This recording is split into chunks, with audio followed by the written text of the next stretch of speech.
in the city, back of my neck getting dirt and gritty. Bend down, isn't it a pity? Doesn't seem to be a shadow in the city. All around, people looking half dead, dead, dead, dead, dead, dead, dead, dead.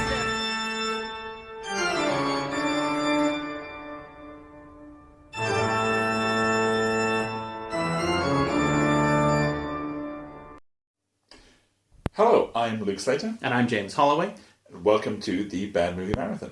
Today, we're doing something a little bit different for us. In this, our first video episode, we're introducing a new project on Bad Movie Marathon, a thing called Summer of Lovecraft. So, for those of you who may not be familiar with our site, Luke, why don't you talk a little bit about what we do on Bad Movie Marathon? Well, the Bad Movie Marathon started out as a pastime at university and has become a pastime in adult life now, where we get together in a virtual sense and talk about bad movies. There are lots of different types of bad movies, and we've recently begun to branch out into movies that are actually really quite good. Yeah, so now that would seem like it would be a contradiction. So, what is it that makes a good movie, a bad movie, and a good bad movie? Well, what makes a good movie is, of course, immensely complicated. If it wasn't, then everyone would make them. It requires conflict. It requires compelling characters and striking visual elements. It requires imagination. It requires composition. It requires, to a certain extent, luck. Getting all the right elements together at the right time can be a matter more of almost chance than the result of a plan. Okay, and a bad movie? Well, a bad movie, I suppose, is a little bit like an unhappy family. In that saying, all happy families are the same, all unhappy families are unhappy in their own way. All bad movies are bad in their own way. Perhaps there is an element missing. Perhaps there is a magnificent stylistic vision. The visuals are striking, the costumes are excellent, but the plot and characters go nowhere. Perhaps the dialogue is entirely leaden. Perhaps the actors are amateurs in a sense that makes other amateurs look bad by association, giving amateurism a bad name. Perhaps the director is also the writer and the lead actor and is doing this as some sort of vanity project. The famous trifecta. Indeed, yeah. Indeed. Perhaps it's the result of a director and a producer who simply doesn't particularly care about the quality of his product as long as he gets it done. Okay, so that's a bad movie. That is very often a bad movie. But what about a good bad movie? A good bad movie is a bad movie that honestly tries to be good, but fails. It's possible to do this and still make a bad movie. But the key thing here is enthusiasm. It's effort. If you can watch your bad movie and you can see what they were trying to do, and you can see that they knew what they were trying to do, then you can get caught up in it. You can get involved. You can get behind it. It's like cheering on that child at school who's just no good at sports.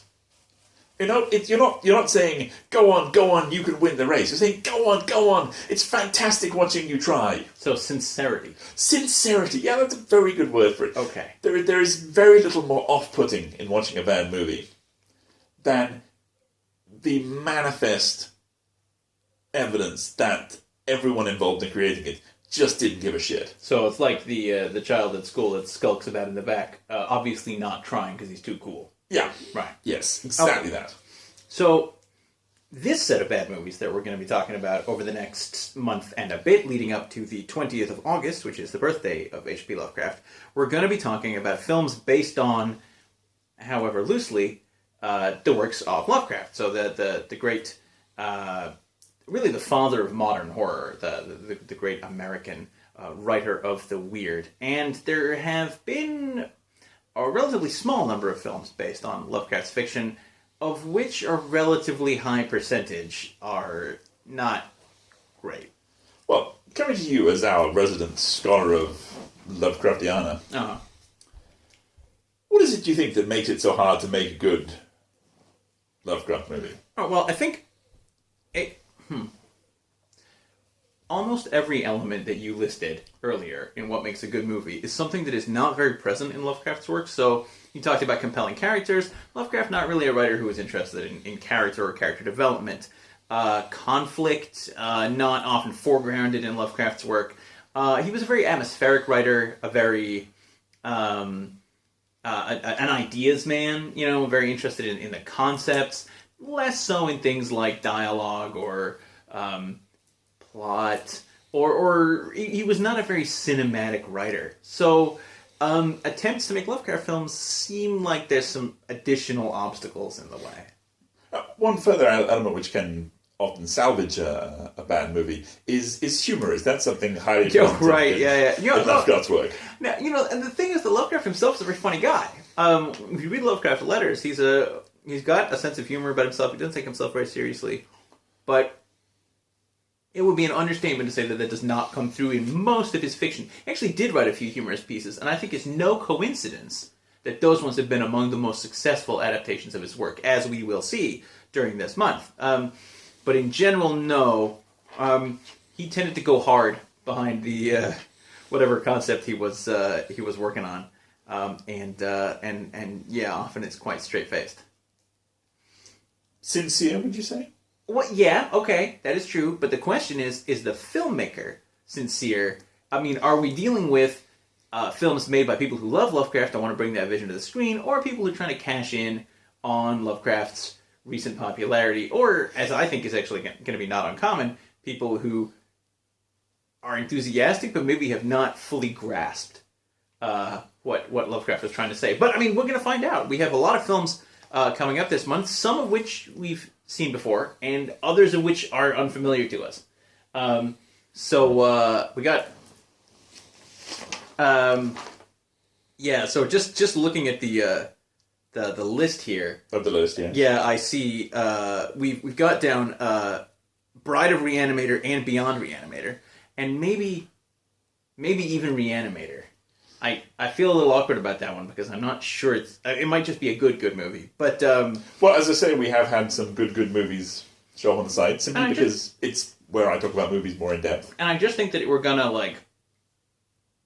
we might as well get the set. Yes, yeah. Absolutely. It seems a little odd to miss out Reanimator. Yeah. Go straight for the Bride.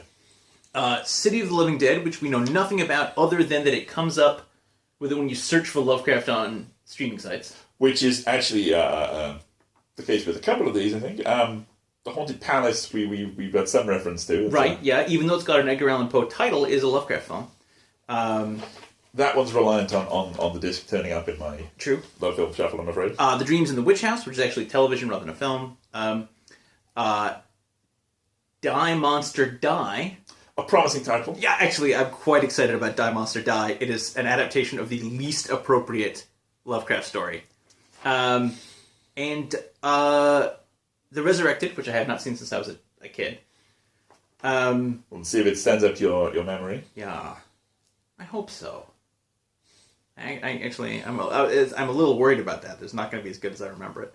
The Dunwich Horror, 2 different versions of the Dunwich Horror, it's something that I noticed looking up the films is that you have these runs on particular stories. Obviously, Reanimator has its series, but there are a number of other Reanimator-based movies. No, that's absolutely true. So Die Monster Die is an adaptation of The Color Out of Space, and then we have this one, The Color from the Darkness. And there's actually a third one as well, which is a German film called Die Farbe. A stunning number of adaptations for a story that is fundamentally unfilmable. Yeah, because it involves a color that doesn't exist. Yes. And also nothing happens. Well, not nothing, but... It's a color that doesn't exist, and people die of radiation poisoning, essentially. Yeah, it's not 90 minutes. No. That might be another thing, of course. Lovecraft was primarily a short story writer. I believe that the entirety of the story From Beyond happens before the opening credits of the film, but I haven't seen it, so we're going to find out. And then the anthology film Necronomicon, and we're sure that we've missed a lot of titles. Well, we don't have the Unnameable down there, but oh my god, that's a good point. Yeah, we couldn't find a copy of it for love nor money. Yeah, but no. I've got one on the way. I've made a deal. I'm picking it up at the end of the month. Yeah, that's right. So the Unnameable and the Unnameable 2, the Statement of Randolph Carter, aka the Unnameable Returns. Okay. But in which, I believe it does receive a name. Very early on. Okay. Which I think they missed that point there. But also, if you have, viewer, any Lovecraft films that you'd like us to talk about, anything that you think we've overlooked, please leave us a comment below this video or on the blog, because we'd love to hear about it. Okay, so... Oh, also... Cthulhu Mansion. I'm going to do Cthulhu Mansion. Because... there is also the Italian Dagon, but we do have a review of that. Yeah, that's from right. the old Spanish. Spanish, sorry. Yeah. Yeah, that's right. Because we've been doing this for a long time, and actually that was probably the very first Lovecraft film that we reviewed. Indeed. Until we discovered that hemoglobin is allegedly... Hemoglobin, yes. Yeah, it's not a very obviously Lovecraftian film. I'm going to a bad place now. So okay, so before Luke goes completely to a bad place, it remains only for us to welcome you to the Summer of Lovecraft here on the Bad Movie Marathon, to invite any suggestions that you might have, and to get started on our first film. Absolutely. All right.